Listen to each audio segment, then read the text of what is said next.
Le jeune homme était en réalité le plus grand expert en arts martiaux de son époque. Une simple goutte d'eau lui suffisait pour vaincre n'importe quel ennemi. Pourtant, il s'obstinait à se faire passer pour un incapable, il fréquentait les bordels du matin au soir, buvait, dilapidait son argent et menait une vie de débauche, au point que tout le monde le méprisait. La seule personne qui semblait s'intéresser à lui était sa belle-mère. Mais cette, attention, n'avait rien de sincère, elle le laissait volontairement s'abandonner à la décadence pour que son propre fils puisse hériter tranquillement de la famille. Ce qu'elle n'aurait jamais imaginé, c'est que son plan avait été découvert depuis longtemps. En surface, le jeune homme jouait parfaitement le rôle du bon accent gravrien idéal qu'elle appréciait tant. En secret, il s'entraînait sans relâche et avait déjà atteint un niveau martial inégalé. Il attendait patiemment depuis des années, juste pour saisir une occasion. Et cette occasion arriva enfin. La princesse du pays avait atteint l'âge de se marier. Le président ordonna donc l'organisation d'un tournoi de sélection pour lui trouver un époux à la fois cultivé et compétent en arts martiaux. Il envoya ensuite son garde du corps personnel enquêter discrètement sur les véritables capacités des jeunes hommes issus des grandes familles. Le garde du corps parcourut le pays, mais aucun n'était capable de tenir plus de 3 échanges contre lui. Plus il avançait,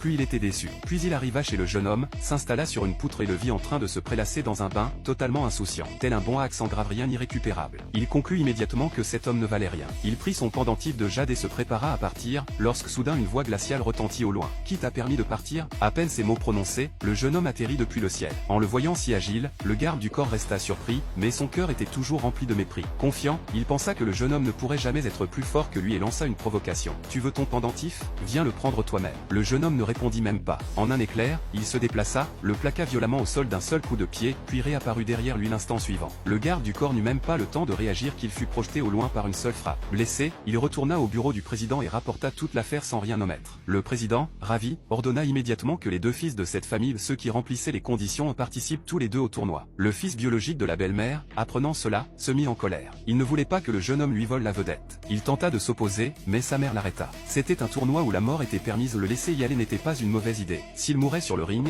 ce serait encore mieux pour elle. Le jour du tournoi arriva. Lorsque le jeune homme fit son entrée, la foule éclata de rire. Un bon accent gravrien osait participer à un tournoi pour devenir l'époux de la princesse. Même le président fronça les sourcils, doutant que son garde du corps ait jugé correctement. Mais celui-ci affirma avec certitude que le jeune homme possédait une force extraordinaire, hors du commun. Au premier tour, il affronta le fils d'un général. Sûr de lui, l'adversaire ne le prit pas au sérieux. Pour continuer à cacher sa vraie force, le jeune homme monta sur le ring, fit semblant de trébucher, puis leva directement le drapeau blanc pour se rendre. Le président et le garde du corps restèrent bouche bée, incapables de comprendre ce qu'ils cherchaient à faire. Peu après, les représentants du pays ennemi arrivèrent. Le fils aîné du général monta en premier sur le ring et fut envoyé voler à des dizaines de mètres en un seul échange, devenant un légume sur place. Après cela, plus personne n'osa avancer. Le seul à bâiller tranquillement et à rester totalement indifférent était le jeune homme. Le président déclara alors que celui qui vaincrait l'ennemi serait nommé général suprême. À l'annonce de cet avantage, le jeune homme se leva enfin, prêt à montrer sa véritable puissance. La foule éclata immédiatement de rire. Ce débauché osait affronter un tel adversaire? C'était du suicide. L'ennemi, agacé, dégaina son arme pour en finir d'un seul coup. Mais face à ces attaques insignifiantes, le jeune homme n'eut même pas besoin de lever la main. Avec quelques pas légers, il esquiva et neutralisa chacune des offensives. La foule était stupéfaite.